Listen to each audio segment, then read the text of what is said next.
কোরআন শরীফের মূল টার্গেট হলো মানুষ। সুতরাং কোরআনের এই আদর্শ যদি মানুষের কাছে প্রচার করতে হয়, তাহলে বলে মানব জাতির প্রতি as a whole, towards whole humanity আমার একটা মহব্বত থাকতে হবে।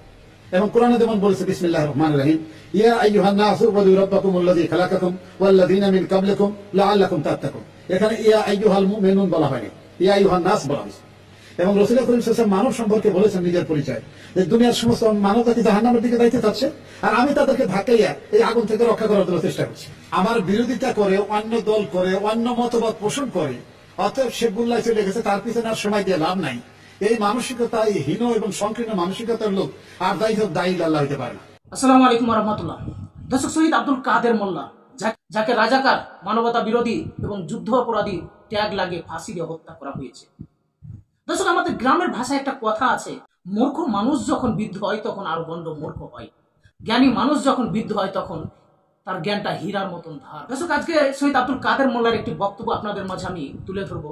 এই বক্তব্যটি শুনলেই বুঝতে পারবেন যে শহীদ আব্দুল কাদের মোল্লা আসলে কতটা জ্ঞানী ছিল, কতটা ধার্মিক মানুষ ছিল। দর্শক, দুঃখের বিষয় হচ্ছে যাদেরকে রাজাকার আখ্যা দিয়ে ফাঁসি দেওয়া হত্যা করা হয়েছে, আজ সমাজে ছাত্র সমাজ নিজেকে রাজাকার পরিচয় দিতে সম্মান বোধ করছে। দর্শক, বেশি দেরি না করে আসুন আমরা শহীদ আব্দুল কাদের মোল্লার সেই ঐতিহাসিক বক্তব্যটি, দাওয়াতি কাজের উপরে বক্তব্যটি আমরা শুনব। দর্শক, ভিডিওটি দেখার শেষে ভিডিওটি শেয়ার করে দিবেন এবং ইউটিউব থেকে যদি আপনি দেখে থাকেন আমার চ্যানেলটি সাবস্ক্রাইব করে পাশে থাকবেন।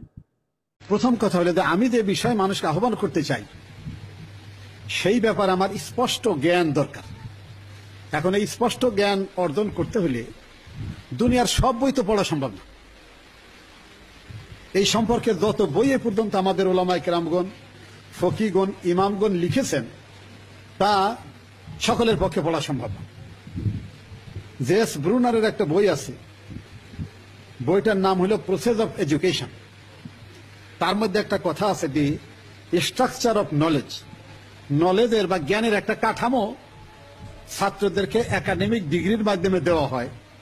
দুনিয়ার সব জ্ঞান কোনো সাবজেক্টের লোকই অর্জন করতে পারে না। কাঠামোটা এমন হওয়া উচিত যাতে এই লার্নিংটা বা শিক্ষাটা ট্রান্সফার করে আর এক জায়গায় নিতে পারে। এখন আমি ফিজিক্সের ছাত্র, আমি ছাত্র শিবিরের কর্মী বা সদস্য যদি হই, তাহলে সবসময় ফিজিক্সের থিওরি দিয়ে মানুষকে বোঝানোর চেষ্টা করা কোনো অর্থ হয় না। তাহলে আমার চেষ্টা করতে হবে বাংলার ছাত্রের কাছে যখন আমি কথা বলবো, তখন সেখানে বাংলা ভাষায় সুপণ্ডিত যারা, তারা যে অত্যন্ত রুচিশীল সাহিত্য রচনা করেছেন, শব্দ চয়ন করেছেন, কেউ কেউ শব্দ তৈরি করেছেন যে শব্দগুলি হৃদয়গ্রাহী, এই শব্দগুলি কোন কোন জায়গায় ব্যবহার করা যায়, এই ধরনের দক্ষতা অর্জন করা উচিত। তেমনি মাদ্রাসার একজনের কাছে দাওয়াত দিতে গেলে কোরআনের উচ্চারণ সহি যতটুকু আছে ওইগুলাই তেলাওয়াত করা উচিত, যেহেতু সে আমার চেয়ে ভালো তেলাওয়াত জানে, যে ইসলামকে একটা আন্দোলন হিসেবে বুঝে নাই। তার কাছে আমি যদি প্রথমে তেলাওয়াতটা সহি না হয়, তাহলে আমার ইম্প্যাক্ট আর হবে না। এখন সে যেদিকে কইলে কথাটা বুঝে সেইভাবে কথাটা তার কাছে বলা দরকার এবং সহজ ভাষায়। এই জন্য রবীন্দ্রনাথ কথাটা বলেছিলেন এইরকম যে, সহজ কথা সহজ করে বলতে আমায় কহজে, সহজ কথা সহজ করে যায় না বলা সহজে। একই ভাষা সকলের কাছে সহজ নয়। যেটা ইউনিভার্সিটিতে সহজ সেটা প্রাইমারি স্কুলে সহজ নয়।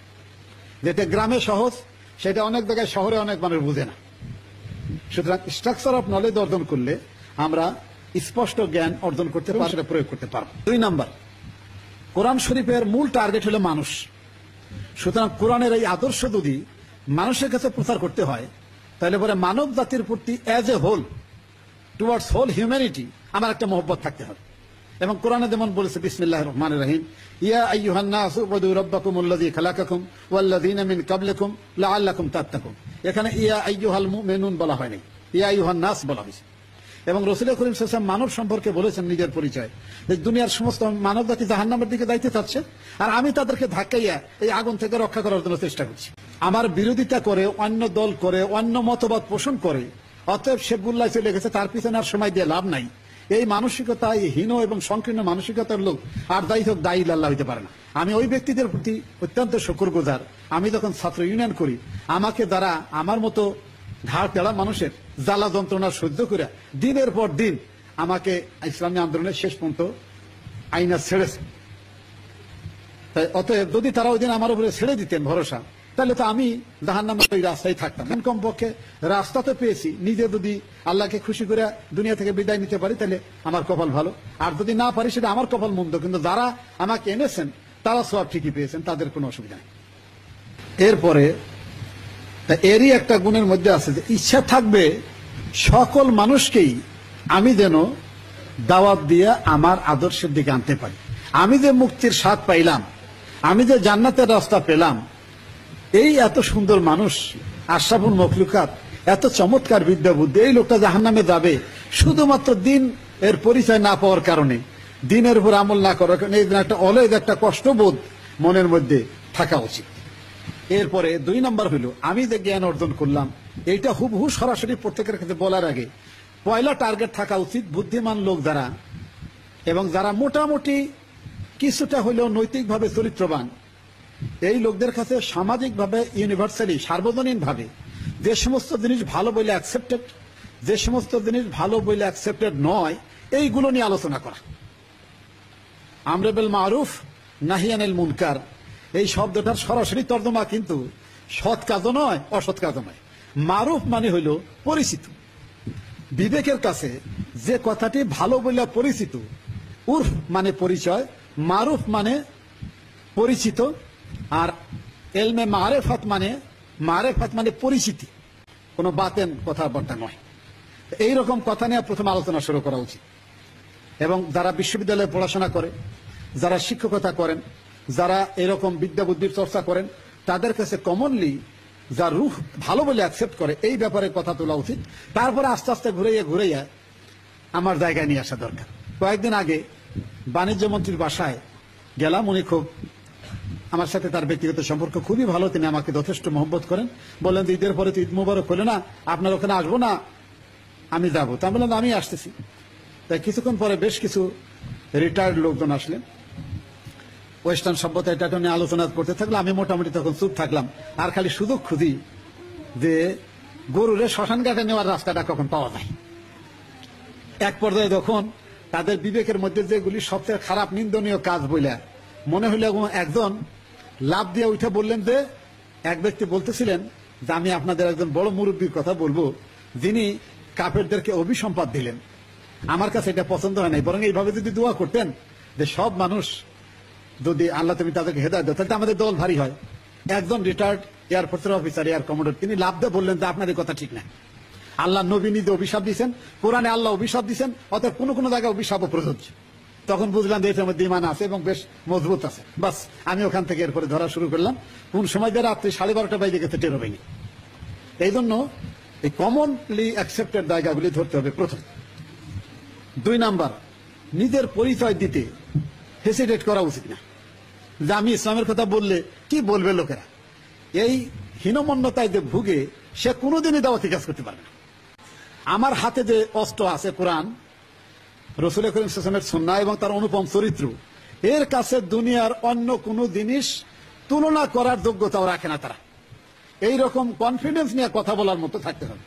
সেটা আমিরে জামাত তার উদ্বোধনী করার সময় বলছিলেন, ওমান আহসানু কাওলাম মিম্মান দাআ ইলাল্লাহ ওয়া আমিলা সালিহা ওয়া ক্বালা ইন্নানী মিনাল মুসলিমিন। এই যে মুসলমান বলে ঘোষণা দিতে যদি নিজের এই কথাটা কইতেই এমন কইতে হয় যে সে মুসলমান নিজেকে প্রকাশ করলো নাকি বোঝা যায় না, এতটা ইনফিরিয়রিটি কমপ্লেক্স থাকা উচিত নয় একদম। 3 নম্বর, আমার উপর যে গুরু দায়িত্ব আছে এটা অনুভব করা, মর্যাদা অনুভব করা। সম্ভবত সূরা আল হাক্কাতে আছে যে তোমার কাছে যে সত্য আমি দিলাম ওহির মাধ্যমে, এইটা যদি তুমি প্রকাশ না করতে তাহলে আমি তোমার কণ্ঠনালী ছিঁড়ে দিতাম, আল্লাহ বলছেন। সুতরাং রাসূল করিম সাল্লাল্লাহু আলাইহি ওয়াসাল্লামের উপরে দায়িত্ব ছিল তা আল্লাহর পক্ষ থেকে যে আহ্বান, এটা মানুষের কাছে পৌঁছে দেওয়া। এরপরে হলো সমাজ ও সমকালীন অবস্থা সম্পর্কে ভালো মতো জানা এবং সংশোধনের দায়িত্ব পালন করার জন্য কাজ করা। এই কাজ তো নবুয়ত পাওয়ার পরে নবী করছেনই, এমনকি নবুয়ত পাওয়ার আগেও হিলফুল ফুজুল গঠনের মাধ্যমে তিনি এই কাজ করেছেন। এরপরে দাওয়াত দিতে হবে হিকমতের সাথে এবং উত্তম পন্থা। এটা আমিরে জামাত তার উদ্বোধনী কথায় বলেছেন। রাসূল করিম সাল্লাল্লাহু আলাইহি ওয়াসাল্লাম ছিলেন অত্যন্ত বিনয়ী এবং তার ব্যবহার ভালো। এই কথা সূরা আলে ইমরানের 159 নম্বর আয়াতে আছে, তোমরা সেটা দেখেন। এরপরে তার রুচিশীলতা, পরিচ্ছন্নতা ছিল সাংঘাতিক রকমের। রুচিশীল মানুষ অন্য মানুষকে গালি দেওয়ার সময় অভদ্র ভাষা ব্যবহার করতে পারে না এবং নিজের আন্দাজ পজিশন অনুযায়ী কথা বলতে হবে। আমি ইউনিভার্সিটি ফার্স্ট ইয়ারের ছাত্র, আমি বিরোধী দলের একজন নেতা বা নেত্রীর বিরুদ্ধে তার নাম ধরে এমন ভঙ্গিমায় কথা বললাম যে আমি তার চাইতে হয় উপরে অথবা কমপক্ষে সমান সমান। আসলে তো অবস্থাগত ব্যাপারটা তা নয়। কথা বলার সময় মান সম্মান রেখেই কথা বলা উচিত। এরপরে সত্য পথে থাকার জন্য ঠান্ডা মাথায় এবং উত্তম পন্থায় কাজ করার জন্য বলা হয়েছে। সূরা বনী ইসরাইলে 53 এবং 54 নম্বর আয়াতের ব্যাপারে বলা হয়েছে। এরপরে নিজে কি অনুসরণ করবার কি বলবো এই ব্যাপারে সূরা আল আনামে 104 নম্বর আয়াতে দায়ের ব্যাপারে বলা হয়েছে। সহজ পন্থায় কথা বলার ব্যাপারে ডাইরেক্টলি সূরাতুল আলা অনুইয়ুসসিরুকা লিল ইউসরা। এরপরে যারা কথা শুনতে চায় না তাদের পিছনে সময় নষ্ট করা, বিতর্ক করা, কইরা সময় নষ্ট করা মোটেই ঠিক নয়। এই ব্যাপারে এই সূরায়ে হামিমা সাজদায় ওই যখন শয়তানের প্ররোচনা অনুভব করো, ওয়াইম্মায়ান জাগান্নাকা মিনাশ শাইতানি নাসগুন ফাস্তাইজ বিল্লাহ ইন্নাহু সামিউল আলিম, ইন্নাহু হুয়াস সামিউল আলিম। এই ব্যাপারে মাওলানা মওদুদী বলেছেন যে এমন কোন সময় প্রতিশোধ আদলের দৃষ্টিতে নেওয়া যায় তখনও নেওয়া উচিত হবে না যখন মানুষ মনে করে এরাও মারে ওরাও মারে, পার্থক্য এই যে ওরা নামাজ আর এরা বেনামাজি, কিন্তু মারামারির ব্যাপার তো দুই গ্রুপ একরকমই। এইরকম সময় কোনো প্রতিশোধ নেওয়ার চিন্তা করা উচিত না। নবী করিম সাল্লাল্লাহু আলাইহি ওয়াসাল্লাম তার নবুয়তের দ্বারা রাষ্ট্র ব্যবস্থা কায়েমের পরে রাষ্ট্রের পক্ষ থেকে সুদক্ষ মুজাহিদের বাহিনীর মাধ্যমে কাফেরদের মোকাবেলা করার চেষ্টা করছেন, তার আগে এটা করেন নাই। এবং তাদের মধ্যে যারা একটু ভালো চরিত্রের অধিকাংশ ছেলে শেষ রাতে তাহাজ্জুদের নামাজ পড়ে, যেটা আমি অন্য কোনো ইউনিভার্সিটি এমনটি দেখিনি। আমি আশা করি এই যুবকদের মাঝে এই অভ্যাস গড়ে তোলা দরকার। আর অনেক কথা ছিল, সময় কম, অনেকের কথা